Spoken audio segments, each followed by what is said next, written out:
Cette fondation, elle est née en fait d'une interrogation qui s'est déroulée entre l'éducation nationale et les entreprises pour pouvoir travailler en collaboration avec l'éducation nationale, alors que ces deux mondes, traditionnellement, sont complètement isolés l'un de l'autre. On a d'une part évidemment les 7 entreprises fondatrices dont nous avons un absolu besoin, bien entendu, qui sont en relation par l'intermédiaire de la Fondation avec aujourd'hui plus de 150 établissements sur l'ensemble du territoire. La Fondation s'occupe évidemment essentiellement d'éducation prioritaire au sens large du terme.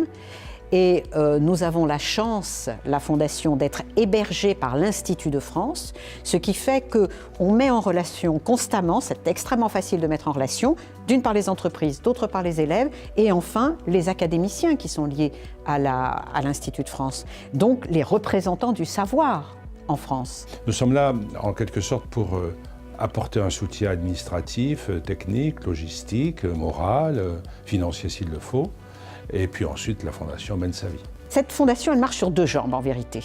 C'est-à-dire qu'on a une première jambe qui est d'avoir cette préoccupation constante de rapprocher les établissements et les élèves du monde économique, de la vie économique et donc du monde de l'entreprise. Ça, c'est la première jambe. De manière concrète, comment on s'implique? On va proposer aux jeunes qui le souhaitent des stages dans notre entreprise, des stages de 3e d'une semaine, des présentations des métiers et pour des plus grands aussi du tutorat où des collaborateurs vont accompagner toute l'année des jeunes pour finalement consolider la confiance qu'ils doivent avoir dans leurs capacités, leur avenir et qu'ils aillent au plus loin de leur potentiel. Après, on a une deuxième jambe qui est importante aussi, qui est d'encourager les élèves à comprendre ce qu'est apprendre, ce qu'est le plaisir, voire le bonheur d'apprendre. Eh bien, nous encourageons les professeurs à faire des projets par eux-mêmes, à inventer, à innover, à expérimenter. Ces projets qui parfois nécessitent un petit bout de financement, eh bien, nous, la Fondation Égalité des chances, nous aidons, nous encourageons ces professeurs en finançant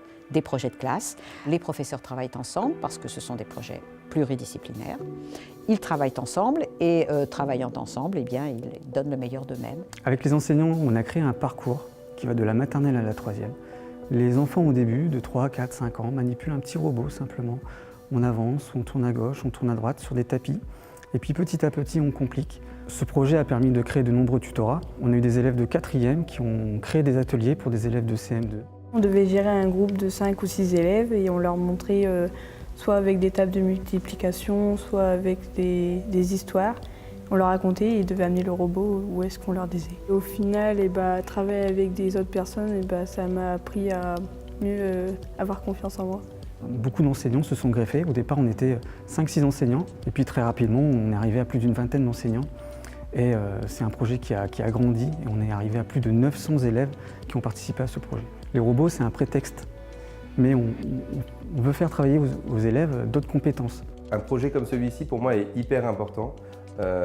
Aujourd'hui, je pense que très jeunes, les enfants doivent être amenés à appréhender et à comprendre le numérique en général. Et du coup, d'être dans l'initiation à la programmation, dans l'initiation au développement, dans les projets de la Fondation, c'est quand même génial de se dire que ça donne la possibilité à plein d'enfants de pouvoir toucher ce genre de sujet, de pouvoir participer à ce genre d'activité et de comprendre en tous les cas ces enjeux pour demain. Nous lançons 2 appels à projets, les professeurs nous répondent.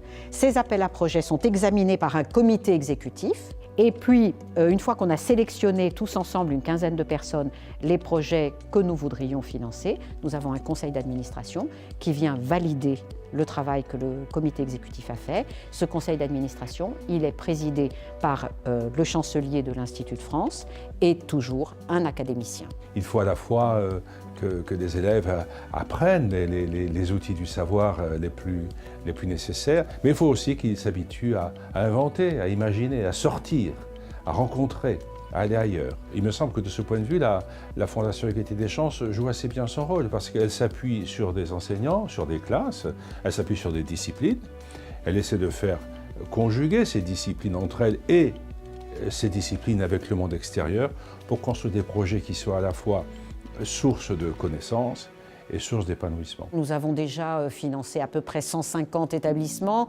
pour près de 300 projets.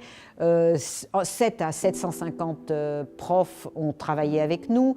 Et bref, au total, on a touché à peu près depuis 5 ans et demi, 6 ans maintenant, un peu plus de 25 000 élèves. On s'aperçoit que dans les villes et autour des villes et dans les campagnes, le monde qui est le nôtre creuse l'écart entre les enfants. Donc il est nécessaire qu'il y ait des structures comme la nôtre pour essayer de raccommoder, de retricoter et de restituer quelques chances supplémentaires de réussir sa vie.